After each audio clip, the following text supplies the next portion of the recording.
Bugun yangi O'zbekistonda turizm iqtisodiyotning strategik yo'nalishlaridan biriga aylanmoqda. Mamlakatimiz prezidenti Shavkat Mirziyoyev tomonidan sohani rivojlantirish bo'yicha qabul qilinayotgan qaror va tashabbuslar hududlarning yangi qiyofasini ochmoqda. Ayniqsa ulkan tarix, betakror tabiat va noyob geografik imkoniyatlarga ega Navoiy viloyatida turizmning yangi yo'nalishlari shakllanmoqda.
Prezidentimiz ta'kidlaganidek, turizm bu nafaqat iqtisodiy daromad, balki mamlakat qiyofasi, xalq madaniyati va mehmon do'stligining ko'zgusidir.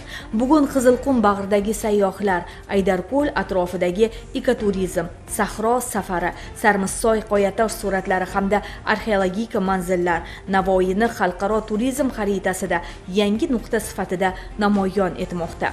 2026-yilda Navoiy viloyatini ijtimoiy-iqtisodiy rivojlantirish dasturida turizm salohiyatini oshirish, yangi turistik marshrutlar tashkil etish va infratuzilmani kengaytirish bo'yicha vazifalar belgilanganligi bu sohadagi ishlar ko'lamini yanada kengaytirmoqda. Navoiy viloyati bir qarashda sahro, ammo yaqinlashsangiz 1000 yillik sirlar yashiringan hudud. Bu yerda har bir qoya tarix, har bir yo'l sayohat. Inson toshga tasvirlar chizgan ilk davrlar. Bu tasvirlar shunchaki naqshlar emas. Unda ajdodlarimizning dunyo qarashi, orzulari va o'sha muhitning aksi jonli tarzda ifodalangan. Bugun bu qoyatoshdagi suratlarni nafaqat tarixchilar, balki dunyoning kashf etish istagida bo'lgan sayyohlar ham aynan ushbu daraga oshiqishmoqda. Sarmissoy nafaqat tarixiy yodgorliklar, balki ochiq osmon ostidagi muzey. Bu yerga kelgan sayyohlar inson sivilizatsiyasining ilk izlarini o'z ko'zi bilan ko'radi. Bu imkoniyat sabab Sarmissoy darasi bag'ridagi yangi turizm manzillari dunyo sayyohlarini o'ziga chorlamoqda. Sarmissoyning eng qiziq tarixi haqida gap ketganda bitta narsasini ajratib aytib bo'lmaydi. Nimaga desangiz, bu yerda turfa xil, juda ko'p tarixlar mujassamki, agar davriyligini xronologik ko'rsatadigan bo'lsak, bu yerda o'sha qadimdagi Sug'diylar madaniyati tarixi ham bor. Bu yerda Turkiylar madaniyati tarixi ham bor. Bu yerda Baxtriya davlati madaniyati tarixi ham bor. Qisqasi mana bu Sarmissoy ham shu To'ron zaminni bir eng qadimgi ko'hna madaniyat maskanlaridan bittasi bo'lganligi uchun juda ko'p madaniyatlar haqida, demak, hikoya qilib beradigan qoyatosh suratlari, arxeologik yodgorliklari va qishloqlarning, qo'rg'onlarning qoldiqlari shu ko'hna izlaridan juda katta tarixni, demak, ko'rish mumkin. Va shuning uchun ham bu yerga sayyohlar tashrif buyuradi. Ko'p hollarda bugungi kunda yoshlarimiz tabiatda dam olish uchun ko'proq tashrif buyuradi.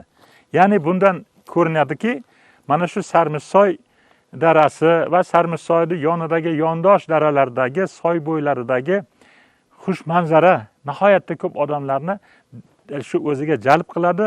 Demak, mana shu yerdagi tabiatga kelganingizda taningiz yayraydi, orom olasiz, o'zingiz rohatlanasiz. Samarqand, Buxoro va Navoiy viloyatlarini 3000 dan ortiq dam oluvchilar 2 kunda tashrif buyuribdi.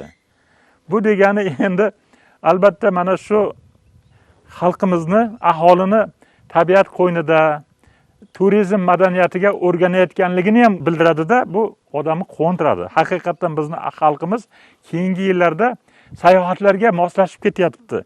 turizmga hukumatimiz tomonidan yaratib berilayotgan imkoniyatlardan samarali foydalanishga o'zi o'rganib, dunyoning 14 ta mamlakatida Sarmishsoyga o'xshagan ochiq osmon ostidagi davlat muzey qo'riqxonalari mavjud va UNESCO ro'yxatiga olingan noyob obyekt sifatida. Shu 14 tadan bittasi Sarmishsoy. Mana shu ijtimoiy tarmoqlarda Sarmishsoy madaniyat yodgorliklari haqida, tabiat boyliklari haqida bugungi kunda o'zi juda tarqalib ketdi ma'lumotlar. Endi rivojlangan mamlakatlar, sayyohsevar mamlakatlarning aholisi Sarmishsoy haqida juda ko'p ma'lumotlarga ega. Sarmishsoyning o'sha tabiati xushmanzara ekanligi, Sarmishsoyda birinchidan turizm qilish uchun qulay imkoniyatlarni yaratib borilayotganligi. Undan tashqari Sarmishsoyda turli xil madaniyatlarning borligi. Bu yerda bilasizmi, 7-8 ming yillik neolit davridan saqlanib kelinayotgan mana shu madaniyatlar bu yerda tosh davridan odamzod yashaganligi tarixi haqidagi ma'lumotlar shunday yaqqol turibdiki, butun insoniyat qiziqadi. Tosh davrida ajdodlarimiz qanaqa yashagan edi? Qanday hayot tarzlarida ular demak umr guzaronlik qilgan edi. Kelganda sayyohlar bizdan ham ko'ra ko'proq ma'lumotlar bilan kirib kelyapti. Prezidentimizning qarori bilan tashkil qilingan Sarmishsoy davlat muzeyi qo'riqxonasida bugun Navoiy davlat universiteti huzurida sayyohlik va turizm bo'yicha kafedralar ish boshlagan.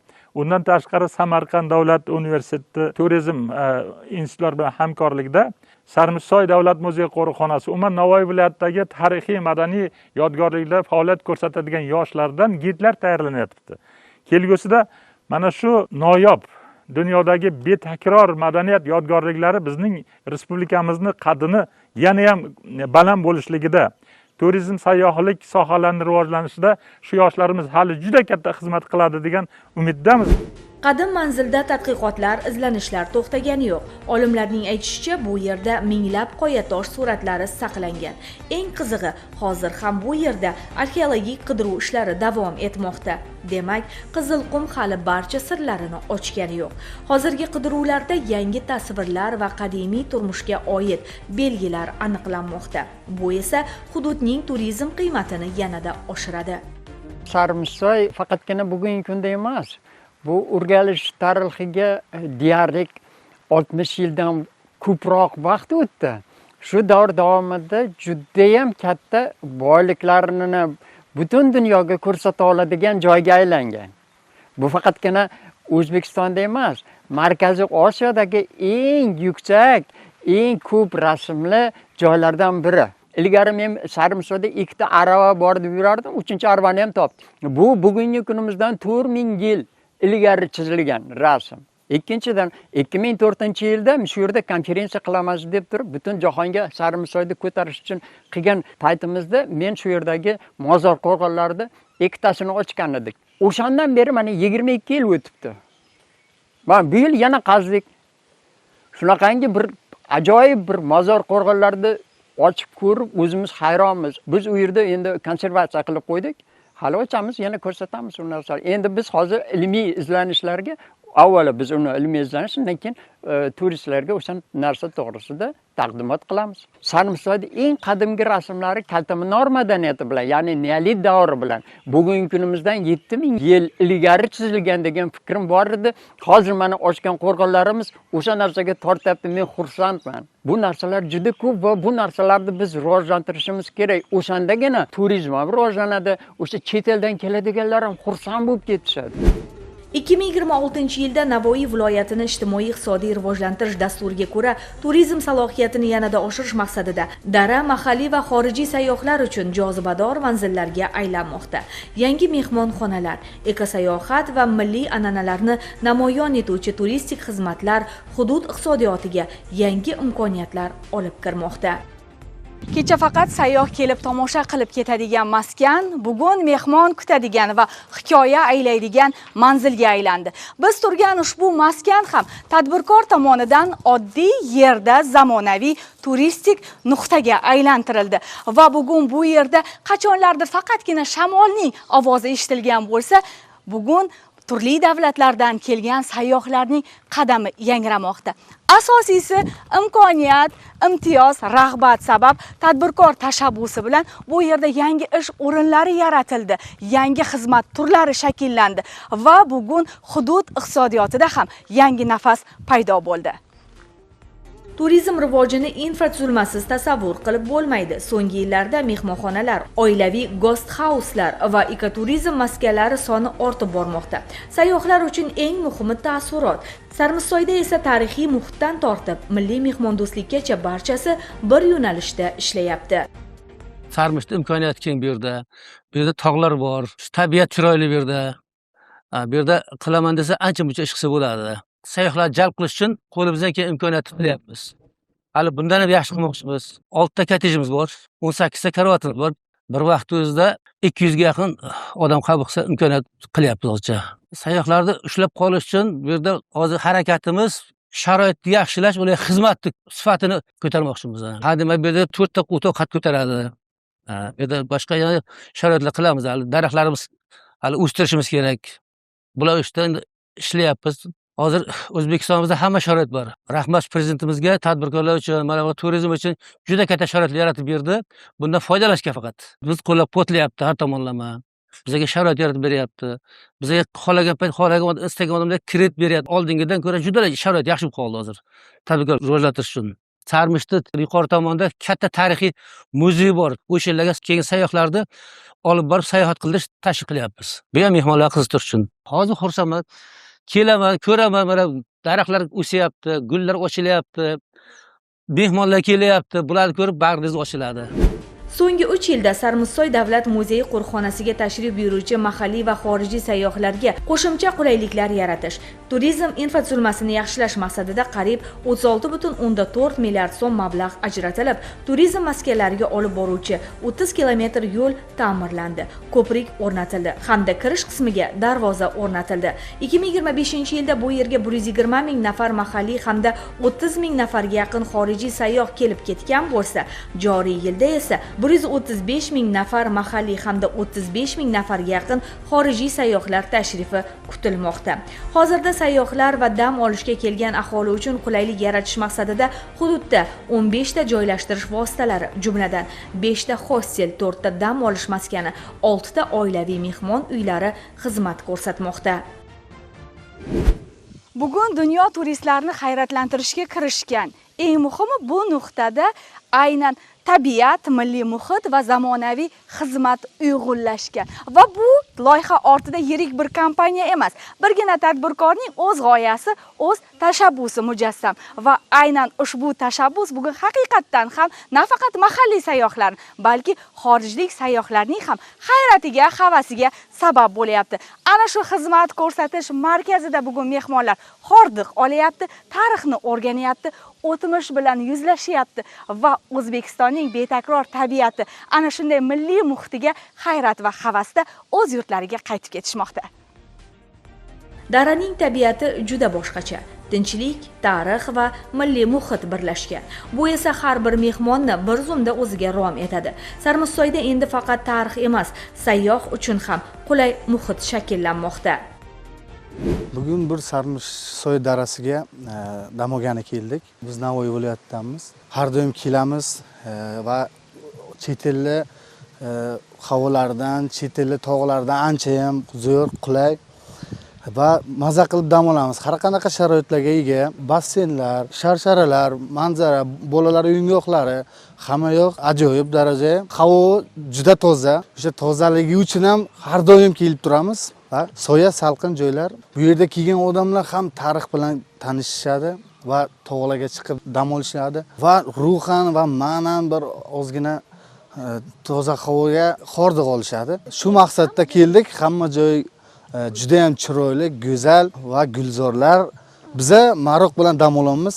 Hammaga tavsiya qilib qolamiz, kelib dam olib, ko'rib ketishlarini. Navoiy viloyati bu faqat sanoat yoki sahro emas. Bu tarix va tabiat uyg'unlashgan hudud. Sarmisoyning sirli qoyalari, Aydarko'lning moviy sohillari, Qizilqumning cheksiz ufqlari. Bularning barchasi Navoiyni kelajakda nafaqat O'zbekistonning, balki Markaziy Osiyoning muhim turizm maskanlaridan biriga aylantirishi mumkin.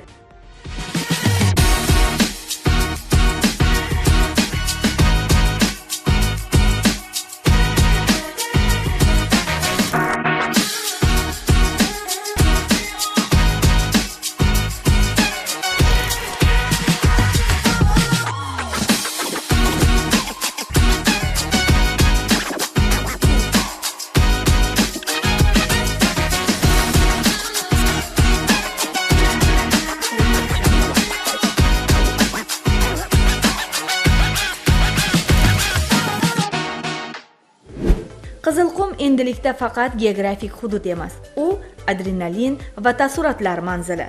Kunduzi issiq qumlar, kechqurun yulduzlarga to'la osmon. Sahro safari bugun Navoiy turizmining eng kreativ yo'nalishlaridan biriga aylanmoqda. Sahro karvonida sayr etish aynan bugun safari turizmining eng qaynoq marsruti. Bugun shu imkoniyatlar sabab Aydarko'l sohili bo'yiga turistlar oshiqishadi. Aydarko'lda nafaqat dam olish, balki ana shunday Qizilqum bag'rida joylashgan yurtlarda maroq bilan hordiq chiqarish, gulxan atrofida tungi osmondagi to'la yulduzlarni tomosha qilish imkoniyatlari mavjud. Bu imkoniyatlar nafaqat mahalliy turistlarning qiziqishiga sabab bo'lyapti, balki xorijiy sayyohlarning aynan ushbu lokatsiyaga shoshilishiga ham sabab bo'lyapti. Va bu imkoniyat Qizilqumning qaynoq harorati, cho'lning sokinligini ham hadya etyapti. Bugungi kunda hududda ekoturizm va safari turizmini rivojlantirishga alohida e'tibor qaratilmoqda. Infratuzilmaning yaxshilanishi, yangi dam olish maskanlari va turistik xizmatlarning ko'payishi sahro turizm salohiyatini yanada oshirmoqda. Mein Eindruck von Usbekistan, dass ich das erste Mal in meinem Leben besuche. Qizilqum sahrosining bag'rida joylashgan Aydarko'l atrofidagi yurta lagerlarida tabiat bilan yuzma-yuz qolgan nemis sayyohi uchun bu manzara go'yo boshqa bir olam eshigini ochdi. Biz sahro sukunatini tinglar ekanmiz, shamolning qumlar ustida yengil iz qoldirishi, tuya qadamlarning ohangi va olisdan eshitilgan dutor sadosi qalbga iliq bir hisni joylaydi. O'zbekona mehmondo'stlik, milliy taomlar, samimiy kutib olish va oddiy insonlar qalbidagi mehr mening nigohimda O'zbekistonning eng katta boyligi. Bu yerda vaqt ham boshqacha o'tar ekan. Inson shoshqaloq hayotdan uzilib, tabiat qo'ynida ruhan orom olar ekan. Qizilqumning sahriy nafasi, Aydarko'lning moviy to'lqinlari va yurtalardagi milliy muhit, bularning barchasi O'zbekiston haqida iliq va unutilmas taassurot qoldirdi. Sayyohlarning kelishini asosiy maqsadi ular tabiat bilan uchrashish, shu tabiatda tinchlikni his qilish uchun tuyada sayr qilishni xohlashadi. Shu narsalarga qiziqib asosan kelishadi. 2004-yildan beri faoliyat yuritamiz. 22 yildan beri shu yerda hozir 3 ta o'tov bilan boshlangan tadbirkorligimiz mana bugungi kunda 24 ta yurtaga yetdi. Mana hozir tadbirkorlikka keng yo'l berilganligi bizani ham bemalol ishlashga, kengaytirishga olib kelyapti. Shunga harakat qilyapmiz, o'zimiz ham shunga imkoniyat yaratilganligi uchun. Kelajakda yana o'tovlarni kengaytirish, endi sifatni oshirishga harakat qilmoqchimiz birinchi navbatda. 4 kishidan yotiladigan o'tovlarni hozir 2 tadan yotishga ular shuni xohlashyapti. Keyin bezaklarini, qadimiy milliy bezaklar bilan bezatish hozir oldimizga birinchi maqsad qilganmiz, chunki ular shu narsani xohlashadi. Birinchi boshlaganimizda oilaviy boshlagandik. Mana hozirgi kunda 15 tagacha ishchilarni olib ishlatyapmiz. Asosan shu eng yaqin qishloqdagi yigit-qizlar, mahalliy birinchi navbatda shularni ish bilan ta'minlayapmiz. Ob-havosini ham, sharoitini ham hammasini biladi. Uyiga yaqin borib kelishi ham bizga ham, ularga ham qulay. Qizilqum bir qarashda sukunat. Ammo shu sukunat bag'rida 1000 yillik sivilizatsiya nafasi yashaydi. Qadim izlar saqlangan bu zaminda turizm uchun yangi sahifa ochilmoqda. Navoiy esa sayyohlarni hali ko'p bora hayratga solishi aniq.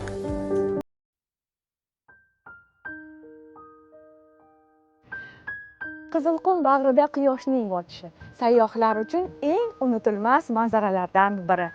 Aynan keng sahro bag'ri bo'ylab quyosh ufq ortiga asta-sekin yashirinishi, osmon esa oltin rang va qizg'ish tusda tovlanadi. Bu manzara tabiatning noyob go'zalligini taqdim etadi. Ko'plab sayyohlar aynan ushbu manzarani tomosha qilish, foto, video tasvirlarga olish uchun ham aynan sahro safarini tanlaydi bugun. Ko'l, sahro va sukunat. Ajoyib his. Cho'l bag'ridagi moviy mo'jiza Aydarko'l. Bu yerda suv va sahro bir manzilda uyg'unlashgan. Aydarko'l nafaqat dam olish, balki ekologik va ekstremal turizm uchun ham ulkan imkoniyatlar eshigini ochmoqda. Wir sind das erste Mal in Usbekistan und Germaniyalik sayyohlarimiz O'zbekistonga birinchi marta kelishi. Bu mamlakatga kelish orzusi bizda anchadan beri bor edi. Asosiysi bizga bu yer juda yoqdi. Mamlakat ham, odamlar ham juda yoqdi. Tabiati turfa, cho'l, tog', ko'l hammasi turfa va o'zgacha. Odamlar juda mehribon. Biz ko'rgan manzaralar juda xilma-xil va chiroyli. Qadimiy shaharlar esa biz uchun xuddi ertakdagidek. Madaniy tadbirlar juda hayratlanarli. Men Germaniyada ko'plab zamonaviy shaharlarni, tarixiy maskanlarni ko'rganman. Ammo bu yerdagi sokinlik va tabiatning beqiyos go'zalligi insonni o'z-o'zi bilan suhbatlashishga chorlar ekan. Sayyohlik dastur tarkibiga kiritilgan safari turizm biz uchun alohida bir tajriba bo'ldi. Biz shaharni ham, qishloq va tabiatni ham ko'rishni xohlagandik. Ha, bu biz uchun sarguzasht bo'ldi. Yana O'zbekistonga kelarmidingiz desangiz, men ikkilanmasdan juda xohlar edim deyman. Biz buni boshqalarga ham tavsiya qilamiz va do'stlarimizga aytamiz. Aydarko'l sohillarida tashkil etilgan yurta lagerlarda mehmonlar milliy taomlardan bahramand bo'lib, kechqurun olov atrofida folklor dasturlarini tomosha qiladilar. Ayniqsa cho'l qumlarida safari yo'nalishlarida qatnashish va yulduzli osmon ostida hordiq chiqarish sayyohlarga unutilmas taassurotlar bag'ishlamoqda. oui, sur la hausse, sur le sable et aujourd'hui on a pu voir Ayniqsa kechqurun yurta lager yonida yoqilgan gulxan atrofidagi muhit bizda unutilmas taassurot qoldirdi. Osmon to'la yulduz, atrof jimjit, faqat olovning mayin tovushi va milliy kuylar. Bu yerda vaqt ham sekinlashgandek tuyuladi. O'zbek xalqining mehmon do'stligi esa sayohatimizni yanada mazmunli qildi. Biz nafaqat sahroni, balki insonlar qalbidagi iliqlikni ham his qildik. Qizilqum shunchaki sahro emas, u xotiralarda qoladigan betakror tuyg'u ekan. Bah écoutez, nous on vient de région parisienne, on vient de découvrir l'endroit aujourd'hui, on est allé au lac, c'était très bien. Biz Fransiyadan keldik. Dunyoda ko'plab sahrolarni ko'rganmiz, ammo Qizilqumning sukunati va kengligi butunlay boshqacha ekan. Bu yerda inson tabiat bilan yolg'iz qoladi. Quyosh botish paytida sahro qumlari oltin va qizg'ish tusga kirib, go'yo butun borliq ranglarga burkanadi. Shu lahzalarni so'z bilan ifodalash qiyin. O'zbekiston zo'r. Oldin bir kunga, yarim kunga kelib ketgan mehmonlar hozirgi kunda 2-3 kunlik ham kelishdi. Hozir yo'lga qo'yganmiz. Bir kun mana cho'l o'rtasida yotsa, ikkinchi kun Aydarko'lni bo'yida yotadi. Bu ularga ham qiziq. Aydarko'lni bo'yida kengaytirish, o'sha yerda ham mehmonlar sonini oshirish, chet ellik mehmonlarni ham o'sha yerda qabul qilishni rejalashtiryapmiz. Biz ochgan paytimiz mana yo'l ahvoli juda og'ir edi. Qiyin edi yo'llar. Mana shu turistlar ko'p oqimi ko'paygan sari mana bizga yo'limizni ham taxlab berishdi. Elektr energiyasini o'tkazishda ham oldin muammo bo'layotardi. Mana hozir o'shani ham o'tkazib olganmiz. Shu tomonlama bizga davlatning ko'magi yaxshi bo'ldi. Bu mana 2-3 yil ichida bizning yaqin atrofimizda yana 2-3 ta o'tovli lager ham ochildi. Bular hammasi shu tadbirkorlikka keng imkoniyat berilganligidan, turistlar oqimini oshganidan, yangi ish o'rinlari ochilyapti. 2004-yil boshlaganimizda 1 yil davomida bor yo'q 10-12 ta edik. Mana hozirgi kunda mana oldingi yilda 4000 dan oshiq chet ellik sayyohni qabul qilgan bo'lsak, bu yil hali birinchi sezonni o'zida 2000 dan oshdi. Degani mavsumning oxirigacha 5000 ga yetilsa kerak deb rejalashtiryapmiz. Sarmisoy bag'ridagi sirli qoya toshlar, sahro quchog'idagi sayyohlar, yulduzli tunlar va Aydarko'l sari chorlovchi manzillar. Bularning barchasi Navoiyning ulkan turizm salohiyatini namoyon etmoqda. Qizilqum bag'rida tarix va tabiat uyg'unlashgan bu maskanlar endi nafaqat o'tmishni so'zlaydi, balki kelajak turizmining yangi yo'nalishlarini ham ochib bermoqda.